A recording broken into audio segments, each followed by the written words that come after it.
Hey there, everybody. Mandy and Karis here. We are so thankful that you are here, and thank you for just allowing us to be with you today. We were having a little bit of technical difficulties, so you may have seen us offline, or we thought that we were offline for a second, and I don't think that we were. So realness, I mean, it's just, it is what it is.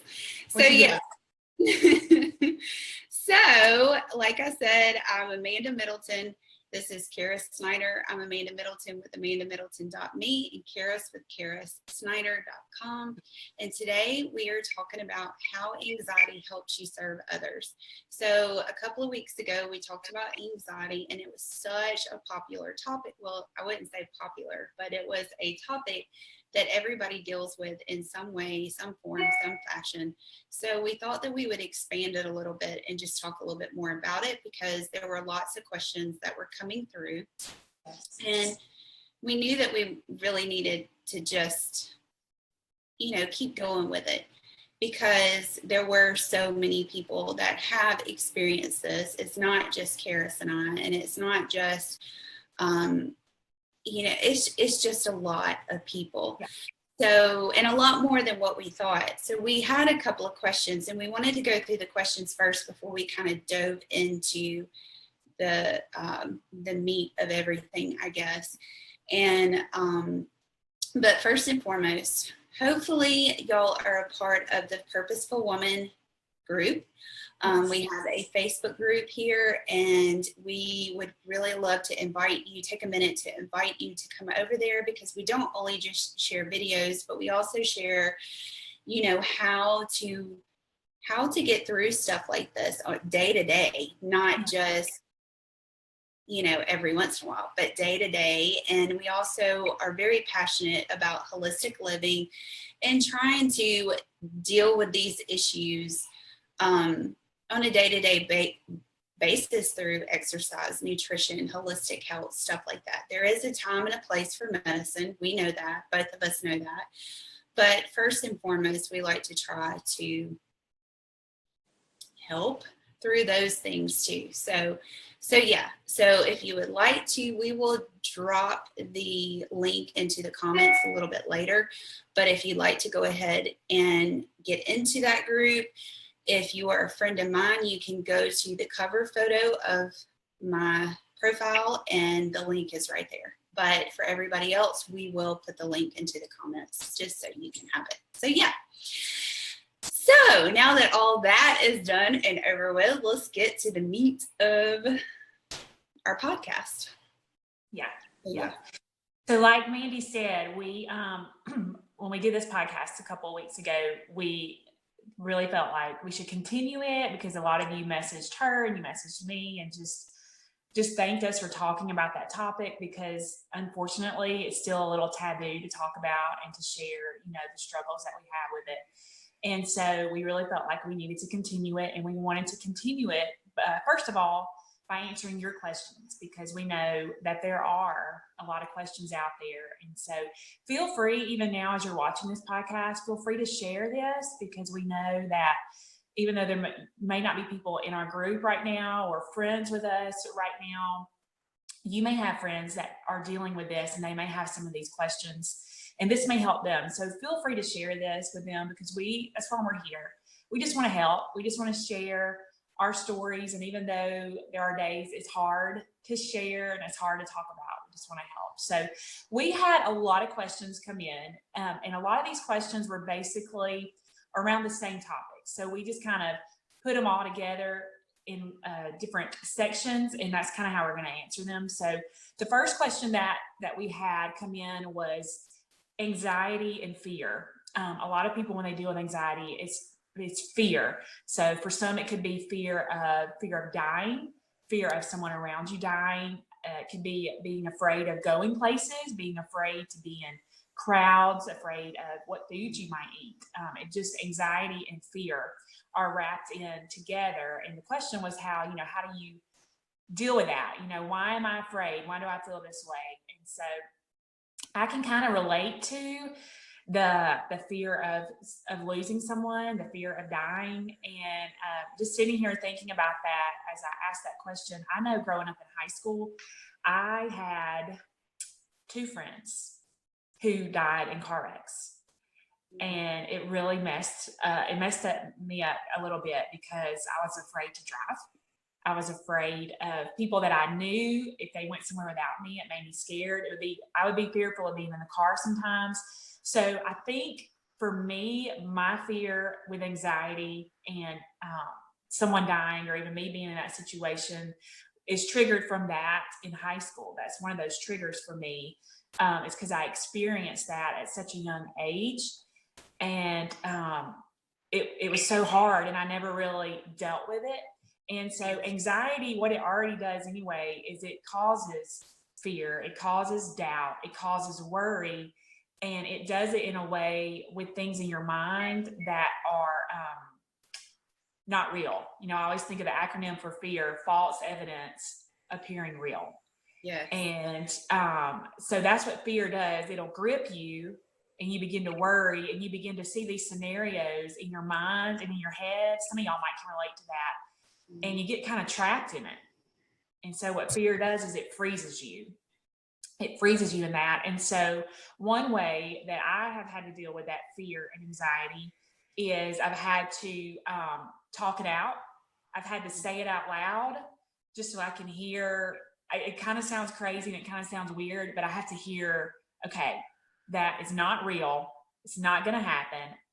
God is protecting me. He's protecting my family. If I feel that fear come on about being afraid for someone else, I pray for them immediately. I'm going to pray for them. I'm going to pray for their safety. I'm going to pray for their family. And I also may take that time to kind of like punch fear in the throat, and I'm going to reach out to them, and I'm going to text them, and I'm going to encourage them and just say, hey, I'm thinking about you.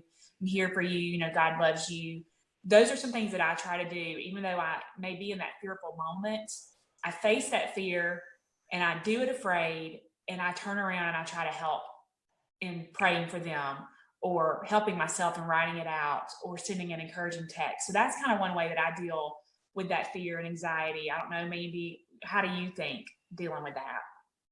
Yeah, I mean, very similar. And too, I have to remember, somebody put it to me yesterday. So, I mean, you know this, but, you know, sometimes people just tell you things and you're like, duh, you know, anxiety. And this may be hard for some of you to swallow a little bit, because it is kind of hard for me to swallow, but anxiety can be very self-absorbed. Yeah. Because you take that fear and you go inward with it, or, you know, you start letting things play through your head. And so what's happened is all that fear is taken over in your brain, and you're not serving others. You're not helping others. You're not doing your calling by showing the light, you know. So it's very, and it does kick you in the gut some days, because it's very self-absorbed, but we all can be like that at times, no matter, it shines through in different ways. Some people anxiety, some people other ways. So, and we're human. Yeah. And thank God for grace. I mean, so thank God that God has grace for us. And he's like, okay, we've got to get out of the trenches, and we've got to get out of that muddy water, and we've got to get out of that stinking thinking, and we got to get out of it. So the first thing is, to serve others and to help others. And mine comes from fear, wherever and it's not a certain, I don't think you were talking about like something that triggers you, you know, whenever you were younger. I don't know if there was something in particular that happened, but it's just, I don't know. I'm kind of still digging through that. I'm still in that muddy water trying to dig through some of that. So, I mean, you know, but I do know that it comes at different times, and it's weird things at times. Like, you know, last year, say around this time, I went on a plane and I was not scared to death about it. But this, you know, in a month, I'm going to go on a plane, and I've been on one in between, but in a month I'm getting on a plane and I'm kind of scared to death about it, you know? So I don't know, you know, but But what does help is helping others, for sure. I mean, whether it's, like you said, talking it out. You know, I know I probably I think I've talked about this on the podcast before. Me and Karis do this. There's an app called Voxer. And it is the best thing since sliced bread for mamas, because it's like a walkie-talkie for mamas. And well, not for mamas, but you know, for anybody really. Yeah. Because I don't know if you're like me to pick up the phone and actually use it is for what it's intended to talk almost on. Impossible. It's yes. hard because it may be an hour. I may send, you know, Karis a message, and then it may be an hour before she responds, but that's okay. But if I would have called her on the phone, I wouldn't have gotten her because she couldn't have talked at that time. But at least I get it out, and then in an hour she'll talk about it. She'll say something back. So if you don't have that app, go and look for it. It's called Voxer. It will help you talk it out. It'll help you talk to those friends that you don't get to talk to all the time because you can't pick up the phone. It's a little bit easier than texting too, because I don't know about you, you've got to stop and text and do all that. It's just easier to kind of voice message them, and then, you know, so talking it out. I know that sounds so crazy, but Voxer has helped a lot. It really has, because I know that I don't have to pick up the phone and I don't have to call somebody, because that's hard with kids. I mean, it sounds like half the time you sound like you've got Tourette's too, you know, as you're talking. Hey, Karis, how you doing? Shut up! Yes. I'm on the phone. It's the truth, but I mean, you know, if you don't have Voxer and you've got some friends that you know that you can trust and that you can talk through stuff with no judgment, get that app, ask them to get it. And I promise you, it won't just make you feel better about, you know, your anxiety. It'll probably make them feel better because they're learning something, and both of you are learning. I mean, both of you are learning something as you go. And you're going to reconnect with friends maybe that you haven't connected with in a long time, or connect with new friends. Who knows? Because let's just be honest, in this world today, we live in a box sometimes. And we're so fast paced that we lose those connections with people. And it's harder to connect with people, which is sad, because we have all of this. All of this, but it is kind of harder to connect with people just because we are so fast paced. This won't slow you down, but it'll help. You know, it'll help you talk it out, get it out, and, you know, and you can do it on your time. So I know it sounds crazy, but it works. Seriously, it's one of those things that work. It's a good thing. Yeah. I mean, it just, like you're saying, it just helps you get it out and talk about it. And so that leads into one of the next questions. And I love that we got this next question. It was, you know, I don't really deal with anxiety. I'm not struggling with that in my life, but there are people in my family or friends that I'm close to that are really struggling with this. And they've called me in the middle of those anxiety attacks or those anxious moments. And I didn't know how to help. I didn't know how to help them. And so that question was, how do I help someone that I'm close to in my life who is dealing with anxiety attacks, who is going through anxiety? And I love that you guys had that question, because that shows that you're wanting to help, you're wanting to be there, you're wanting to understand and support them. And so some things that are as simple as just reminding them, first of all, to breathe.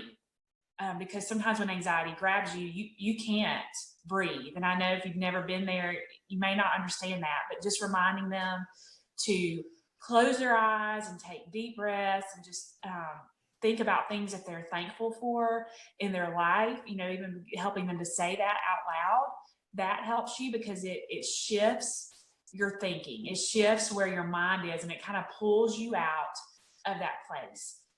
Another thing you can do is ask them, you know, what were you doing when this happened? Or, you know, what's going on in your day? And even finding out, what did you eat today? or what's been going on at work, like giving them an outlet to talk about whatever they need to talk about. Or, are you angry or mad at somebody and you just need to say something because you've just been pushing it down for so long? Like just being there. Like if you can just be there and just let them talk about whatever it is, and they know you're not going to judge them if they cuss, you're not going to judge them if they say something and they just want to scream, like just being there. And also, praying for them, that helps, and reminding them that it's okay if they need to go talk to somebody, if they need to go find a counselor, if they need to go talk to a doctor, if they need to go talk to their pastor, like giving them that freedom to know you're worth the help. If you are struggling with heart disease or diabetes or something, you would go get the help. So you being there and letting them know that they're worth the help, that will help them tremendously. And even if you went with them, even if you said, I will go with you, I will help you through this, I'll go with you to do this, that can help tons, right? I mean, what do you think? Yeah, I mean, it's the support. It's almost like you kind of sometimes you need somebody to nudge you and say, it's okay. You almost need that permission. Because it is a topic that a lot of people don't talk about. And I know I've said this in other places, but it's not talked about in church, and not a lot. And it needs to be talked about because it is something that occurs every day in this day and age. It occurs probably more than it used to. I don't really know the statistics on that, but I do know it occurs a lot more. And it even surprises me that the people who deal with it, even though I deal with it, so it needs to be talked about. And I did say this at another time, and you may have heard me say this, but I had a Facebook post last week that I was kind of reading through comments, and I was this has never happened to me before, so I can't say that it's happened to me, but it really shocked me when a lot of people that are in the church said that they had people saying, you just need to pray harder. Guys, people that have anxiety are very faithful people. They're trying. They're trying to get through something.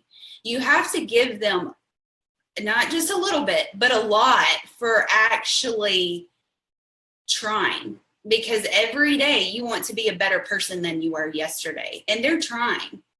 And a lot of people who have anxiety put a lot of pressure on themselves at times too. And so that's added pressure. You would not, and Karis and I have said this before, you would not my son has asthma. I would not sit there as he has an asthma attack and not give him his inhaler and say, son, you just need to pray harder.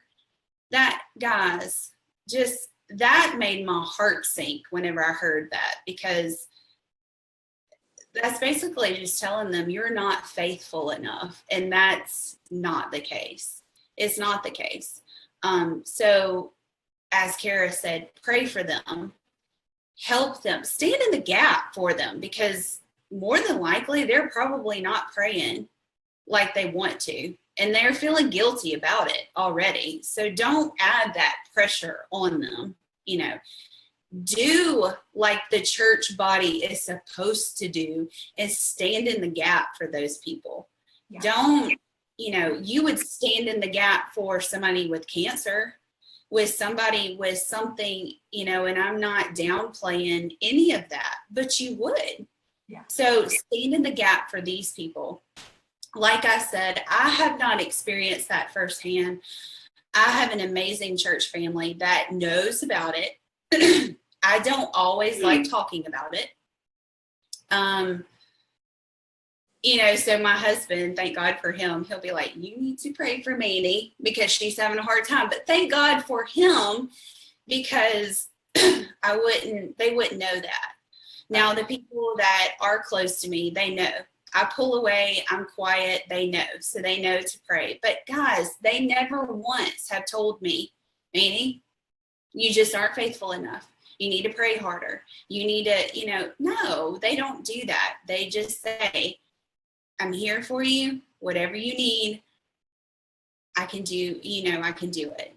But I do know with somebody like myself, I won't always say that. I won't always say what I need because I don't know what I need. I really don't. I don't know if you've ever, I know you've been to that place before. You don't really know what you need. Yeah. At the moment anyway. Yeah. So like Sarah said, you do have to stand in that gap, pray for them, just be there for them and just say, you know what, I don't understand, but let's talk it out. Yeah. Like I said, before, talking it out does so much because I learned so much whenever I talk it out and I hear myself saying it. I learned so much from the feedback that I get from other people on it too. So yeah, talking it out, just finding those right people to talk it out with is the key to it. And you've got to use your discernment with that. Yeah. It's with anything though. When you think you got to use the discernment of certain things that you're going to talk about anyway to people. So yes, and I know. They mean well whenever they say you just need to pray harder. Most of them mean well, but Go ahead. Yeah, I was thinking, I got the opportunity Sunday to share part of my testimony with dealing with depression and anxiety. And as I was preparing for it, it reminded me, unfortunately, that I used to be one of those people who would say, pray harder, suck it up, move on. And I would be brutal about it. And the reverend that spoke before I shared, he shared something that was so powerful to me. He talked about a quote that he read, and I can't remember who said it, who the author was, but talking about how dealing with depression and anxiety is already hard enough. But when you are a Christian, dealing with depression and anxiety, it's like you are living in your own hell. Yeah. Because Christians, believers, the church is not as compassionate about it and as understanding about it simply because they don't understand. You don't understand unless you've been through it, and we haven't put enough time and research into it. And that's part of the reason why Mandy and I really wanted to do this, because we do want to bring to light what is going on. And that brings us to the last question, to kind of what we want to talk about is, I'm in it. I'm in anxiety. I'm in depression. I'm in a darkest place of my life, and I don't know how to get out. I don't know how to get out. What do I do? And I'll say this: what we don't reveal, God cannot heal.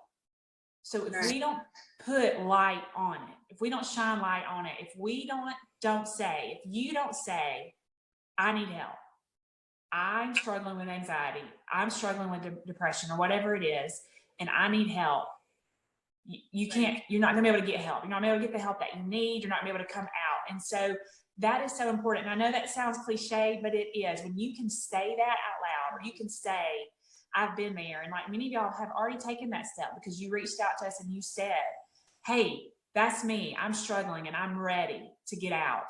So there you are. There's that first step. And so in that dark place, and y'all are going to think, when we tell y'all this, y'all are going to think we're crazy. And you're going to be like, no, that's wrong. They're crazy. I'm not listening to them anymore. But truthfully, and we have found ourselves still, even still when we struggle with this, the thing that has helped us the most when we are in those places of anxiety is helping somebody else. It's sharing our story.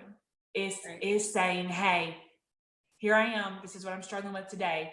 And I know for me, when I first started talking about anxiety, it would be hard, literally, for me to even say it out of my mouth. And it was like my voice, like I was almost a 13-year-old boy, would like crack when I would say the word. I have anxiety, like I would pause. It was like I would pause because I would be so afraid of what are these people going to think? But once I began to say, you know what, I have anxiety, I'm struggling with it, here I am. People would say, when I would say that to them, they'd be like, me too. And they would say, you too? And I'd be like, yes, me too. And they would start talking and I would start talking. And we helped and we encouraged each other. And it started for me one-on-one with my friends, with mamas that I would run into, even with older ladies that I would run into, or, whatever. And it wasn't, a huge platform of people. And I began to realize, even after I shared my story and that struggle, it was like peace fill my body, and I could breathe deeply. I could breathe, and I was like, okay, help somebody else, encourage somebody else, not hide what I'm dealing with and not deal with my stuff, but saying to them, this is where I am, this is my struggle, and letting them have that freedom to do that as well. And it's become where I can share on Facebook, and God has given me opportunities, to speak and to share. And I love that. And that's the desire of my heart. But at the end of the day, I always pray, and I'm like, Lord, if it's just one person that I see in Walmart or whoever, or just that friend that I haven't talked to in years, helping them and sharing my story, as hard as it is, it's worth it, because we're giving someone freedom that maybe we never had when we first started dealing with it. And so that's something that I know y'all think that's crazy, but Mandy, is that not true? When you share and you help others, it makes a difference. And we're not saying you have to have this huge platform. You don't. Because, you don't. Seriously. It's just one person at a time. That's it. And isn't that what we're supposed to be on this earth to do? Is to love and to, love. Love and serve. Yeah. Excuse me. And to serve. And look at Jesus's disciples. None of them were perfect, and he didn't expect them to be, but they loved wholeheartedly. Did they sin? Oh, good Lord, yes. But so but they loved wholeheartedly, and he saw that, and he's going to see that in you and what you're doing too. And I was talking to a friend just yesterday, and she was saying how she has 4 kids. She goes into Walmart, and I don't know about you, but whenever I'm in Walmart, I'm like, especially with my children, I'm looking down. I'm trying not to make eye contact with anybody, because I'm like, I got to get in, get out. I'm focused. That comes from it being such a busy era that we live in too. But she slows down with 4 kids. She slows down, and she talks to people, and I'm like, how do you do that with all those kids, but she slows down, she talks to people, she connects. And so she's taken one person at a time at Walmart, of all people. She's connecting with her. She even told me that she became friends with a couple of them on Facebook, and one of them was going through cancer at the time. And so she was able to help them, connect with them, and share her testimony and her stories too with her. And what a blessing for that one person, and what a blessing for her, because, we live in a day and age where it is so busy, and it can get the best of us. It does. It gets the best of all of us. But we are living in a day and age that is amazing technology, for one thing. Yeah. So we can connect with these people on a daily basis when we couldn't before. I'm not saying that you've got to be a big poster on Facebook or Instagram or whatever, but, just those little conversations that we were just talking about with your friends can do so much. You just sharing your stories, with her and her with you, it just takes one person. That's it. And you don't have to get out of your box all the time. I can remember whenever I started this too, I knew that the vision that I had with telling my stories, and I knew it was going to be on a big platform, but I fought that for a really long time. And I was like, because I am an introverted person, and that's hard for me. But of course, God got me out of my box, but that was in my own way. He's going to get you you out of your box, but in your own way too. And he may make you uncomfortable a little bit, but in the long run, just go ahead and know he will. Yeah. I mean, this is very uncomfortable for me at times too. I mean, writing blogs or live videos or speaking in front of people can be very nerve-wracking. It's out of my box, but I know that God called me to do it. Yeah. So you have to be obedient with that kind of stuff too. So bottom line, you don't, like I said, you don't have to have this big, huge platform. You don't have to be a Beth Moore. You don't have to be, just take one person at a time. That's it. Yeah. That's it. You don't have to give a big story. You could just be helping someone. Just a couple of weeks ago, I was going through a lot of stuff with anxiety and I was having a really hard time.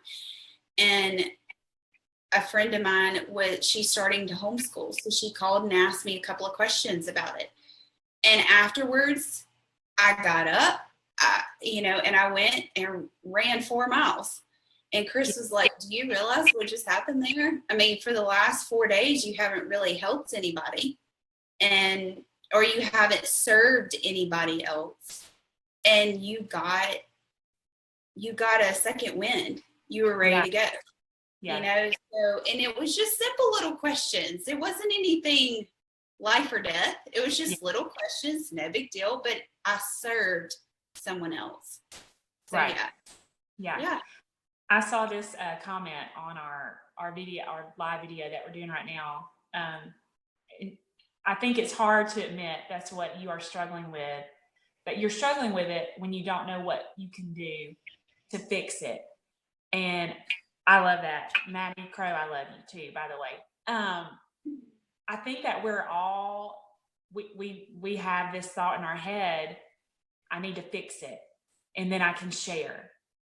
And that's not, I know I have thought that, and that's why it caught my eye, because I'm like, yep, I've thought that too. I'll share, when I fix it. And the fact is, we may never be able to fix it. It may be a thorn in our side, a thorn in our flesh. And it's saying, and like we've talked about, we still struggle with it, to still say, I don't know how we get through this, but I know that we're not alone. Right. We have these people in our life we can talk to.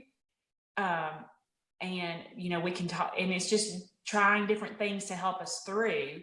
And it's, looking at it and saying, okay, this is where my struggle is. And unfortunately, we live in a broken world. We live in a broken world, and we are broken, messed up people. And Jesus knew it. He knew that we needed him. We needed help. We needed hope.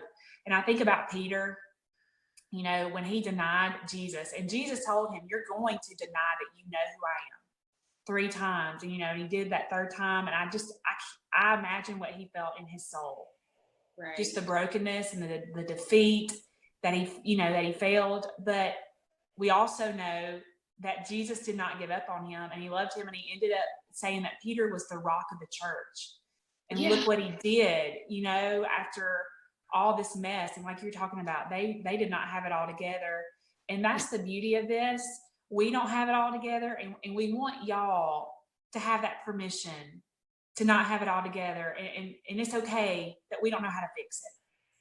It's okay that we don't know how to fix it. We know different things that we can do. And hopefully, as we answered some questions today, it's helped you to see, okay, I have permission to not have it all together. I have permission to just go out there and be who I am and love on other people and say, hey, I don't have it all together either, but this is ways that we can try to walk through it together. And I promise you, when you help someone, or you talk to that one friend, or you say that out loud, I can't describe that peace that you're going to feel. It's going to be something that you will feel, and you'll know what we're talking about. And it's all in the reaction. You know what I mean? And that's what you're getting right now. You're learning the tools to use to react differently to the anxiety. 10 years ago, I reacted in a totally different way, and it wasn't good. I mean, just like it goes back to what I said before, every day we want to better ourselves than what we were yesterday. And every day we're going to overcome something. And will you overcome the same thing tomorrow? Maybe. I mean, but we are human and we struggle. And, you know, actually, my pastor actually said something the other day that kind of triggered me too. You know, and this goes with anxiety. Say you had anxiety for 7 days straight, but the next week you're working on bettering your reaction to it. So the next week you only had 6 bad days, 1 good day.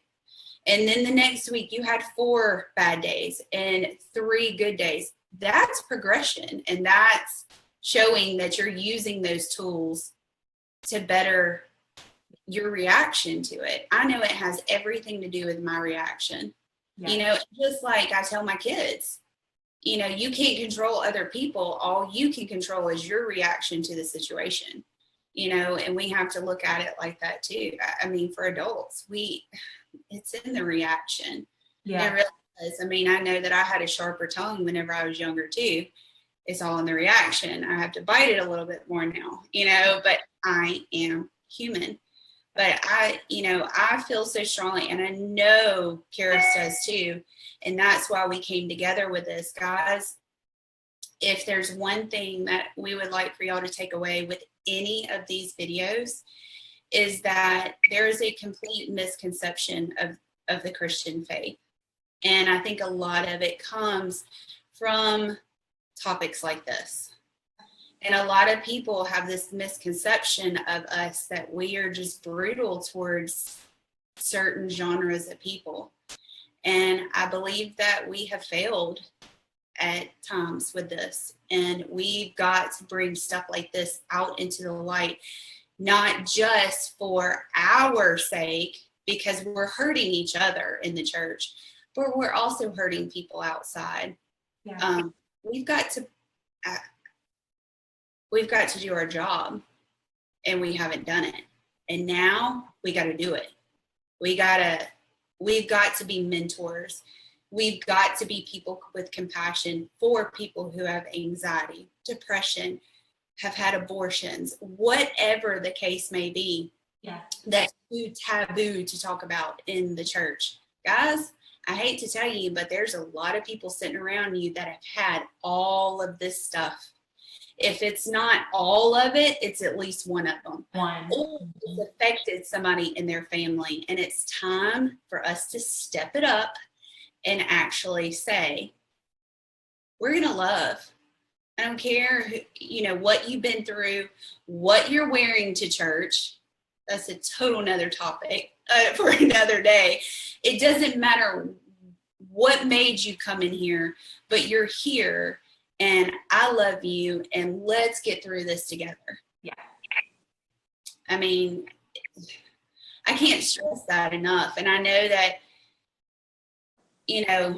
that is one of the sole reasons why me and Karis are doing this, why we're shining the light on so many taboo topics. It's not only for us or for y'all to get through it. Absolutely, it's for y'all to overcome it, but it's also for us and for others to see that we're not as bad as we've been portrayed to be. There may be some that are, I don't know, and I don't represent those people.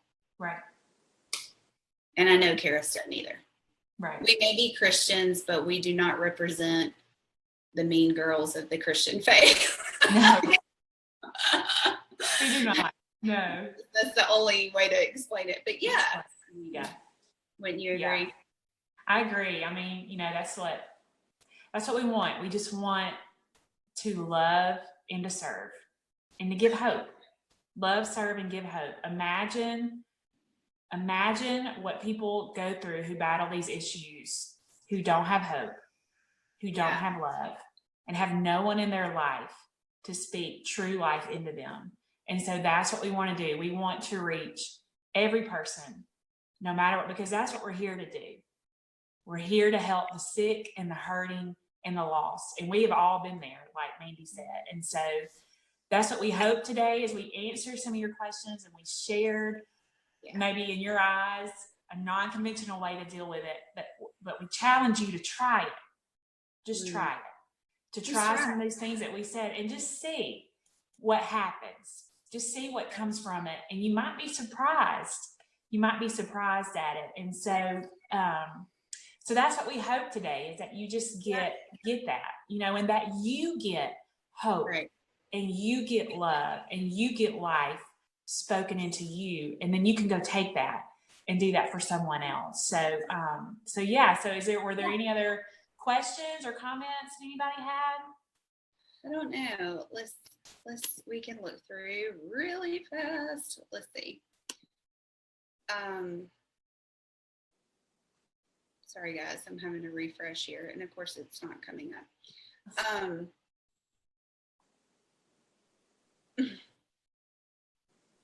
Okay, so I'm not seeing all the comments, but what we will do is, for some reason it's not popping up here, but that's okay.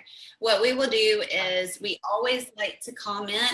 So even if you're watching the replay, please comment, because me and Karis always go back and we say hello and we talk and all that kind of stuff. So it's not over right here. So please, like I said, comment even on the replay, tell us what you think, share this, share it. If you feel compelled to share it, you feel the call to share it, please do, because there's somebody that needs to hear it. Not only that, like I said, I believe that we showed you our vision too of what we are trying to do with these podcasts, with whatever comes out of this, these blogs, wherever, you know, whatever comes forth from this too. What we want to do is mentor and to help you get through certain issues, and also to expand a little bit on the Christian faith and show that it's about love and about serving. So that brings me to, that is what this is all about, how anxiety helps you serve others. And I hope it's helped. We both hope that it's helped. And we will see y'all next time. Like we said, go to the Purposeful Woman, join our group. We would love to have y'all there, and comment. Tell us what you think. And we love talking to all of you. Send us private messages if you would like, because we really do enjoy getting to know all of you. So until next time, we will see you then. Awesome. Bye, guys.